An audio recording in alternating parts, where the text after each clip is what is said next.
अलमट्टीची उंची वाढल्यास सांगली कोल्हापूरच नव्हे तर कर्नाटकचा नदीकाठ जलमय होईल. अलमट्टी विरोधात आवाज उठवणार राजू शेट्टी.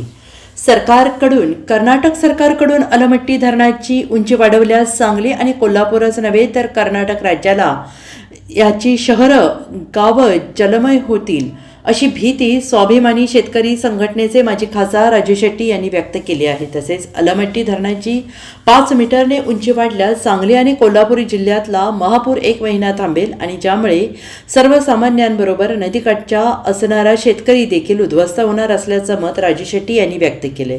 त्याबरोबरच अलमट्टी धरणाची उंची विरोधात हिवाळी अधिवेशनामध्ये कोणीही आवाज उठवत नाही, हे दुर्दैव आहे.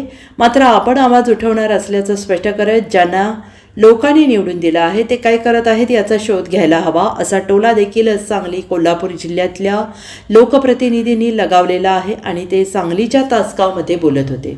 अलमट्टीची उंची 5 मीटरनं वाढवणारच अशी गर्जना कर्नाटकचे उपमुख्यमंत्री DK शिवकुमार यांनी केलेली आहे.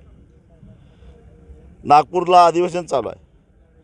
जवळजवळ 2.5 जिल्ह्याला आणि सीमा भागाला, ज्या सीमा भागातल्या 865 गावं आम्ही आपली म्हणतो, त्यांना धोका निर्माण झालेला आहे.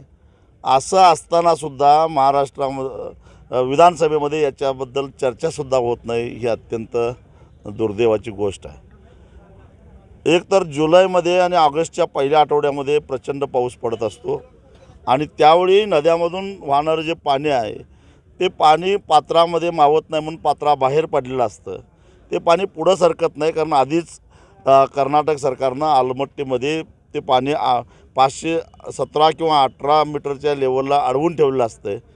त्यांना आता 519 मीटरपर्यंत पाणी अडवण्याची परवानगी आहे, पण आता ते म्हणत आहेत की 524पर्यंत वाढवणार, म्हणजे जवळपास 5 मीटरनं पुन्हा उंची वाढवणार. म्हणजे याचा अर्थ जुलै आणि ऑगस्ट महिन्यामध्ये पात्राबाहेर पडलेलं जे पाणी आहे ते पुढं सरकायला अजून 5 मीटरचा अडथळा तयार होणार आणि त्यामुळं सांगली शहर असेल, कोल्हापूर असेल, इचलकरंजी असेल आणि कोल्हापूर जिल्हा, सांगली जिल्हा आणि सीमा भागातील चिक्कोडी, आतनी, अगदी कुडची, बागलकोटपर्यंतचा हा सगळा जो भाग आहे हा जलमय होणार आहे. केवळ शेतकऱ्यांचंच नुकसान होणार नाही, कारण या परिसरातले बहुसंख्य शेतकरी हे ऊस उत्पादक शेतकरी आहे आणि ऊसाचं पीक आहे, बारमाहीचं पीक आहे. अशी परिस्थिती निर्माण झाली तर भविष्यामध्ये या कृष्णा खोऱ्याच्या या पूर क्षेत्रातील शेतकऱ्यांना केवळ रब्बी पिकच घ्यावं लागतील आणि रब्बी पीक घेऊन शेतकरी जगू शकणार नाही अशी स्थिती आहे. खेड्यापाड्यातल्या गोरगरिबांना घरदार सोडून पावसाळ्यामध्ये जीव वाचवण्यासाठी बाहेर पडावं लागणार आहे, जनावर घेऊन जावं लागणार आहे. आता 20 दिवस पूर रेंगाळतो. 5 मीटरनं जर उंची वाढली तर तो कदाचित 1 महिना रेंगाळणार आहे, कारण पाणी पुढं सरकणार नाही. आम्ही आवाज उठवणारच आहोत, पण ज्यांना लोकांनी मतं दिलेत ते काय करतात याचाही शोध जरा घ्यायला लागलो आहे. काळमवाडी धरणाची गळती सुरू झाल्यास प्रशासन किंवा मी उद्याच काळमवाडीच्या धरणाला भेट देणार आहे आणि